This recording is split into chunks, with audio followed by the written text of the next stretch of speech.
Right now, someone your age is ahead of you. At least, that's what it feels like. Someone is earning more. Someone is in better shape. Someone is in a happy relationship. Someone just bought a car. Someone just launched a business. And you're still figuring things out. You wake up, you try your best, you work, you think, you plan, but somehow it feels like everyone else is moving faster. So you open your phone, and that's where it begins. Scroll. Promotion. Scroll. Vacation. Scroll. Engagement. Scroll. Hard work pays off. Scroll. Blessed and grateful. And suddenly, your normal life starts feeling like a failure. But here's the truth no one says out loud. You don't feel behind because you're failing. You feel behind because you're constantly comparing your raw life to someone else's edited highlights. Social media is not reality. It's performance. It's angles. It's timing. It's selective truth. Nobody posts their rejected job applications, their panic attacks, their fights at 2 a.m., their debt, their fear, their confusion. They post the win.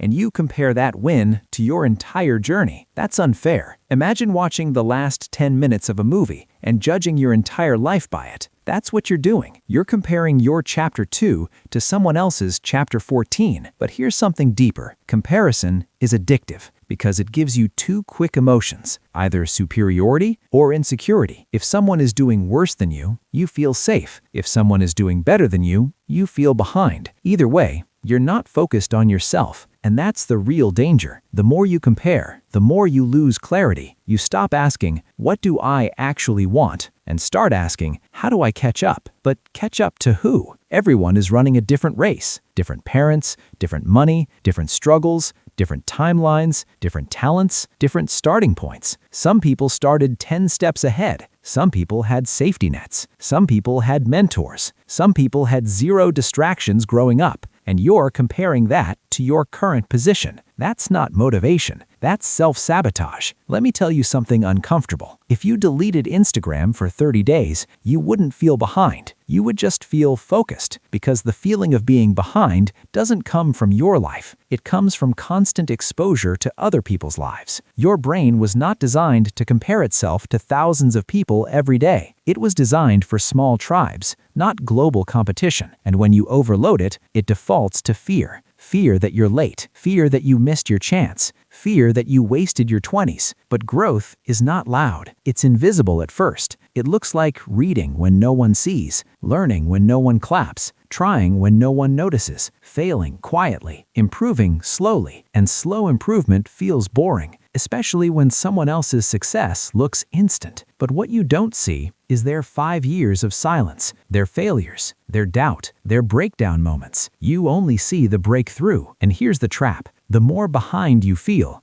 the more pressure you create, the more you rush, and rushed decisions destroy long-term growth. You take shortcuts, you chase trends, you start goals you don't even care about, just to feel caught up. But peace doesn't come from catching up. It comes from clarity. Clarity about your lane, your values, your timing. If you feel behind right now, pause. Ask yourself this. If no one could see my life, what would I actually work on? Would you still want that car, that job, that lifestyle? Or are you chasing applause? Because comparison doesn't just steal joy, it steals identity. You forget who you are and start becoming a reaction to everyone else. Listen carefully. You are not behind. You are just early in your process. And the only timeline that matters is the one you stay consistent on. Log out. Silence the noise. Build quietly. Let people underestimate you. And one day, the same people you compared yourself to will wonder how you moved so far ahead, not because you rushed, but because you stopped watching.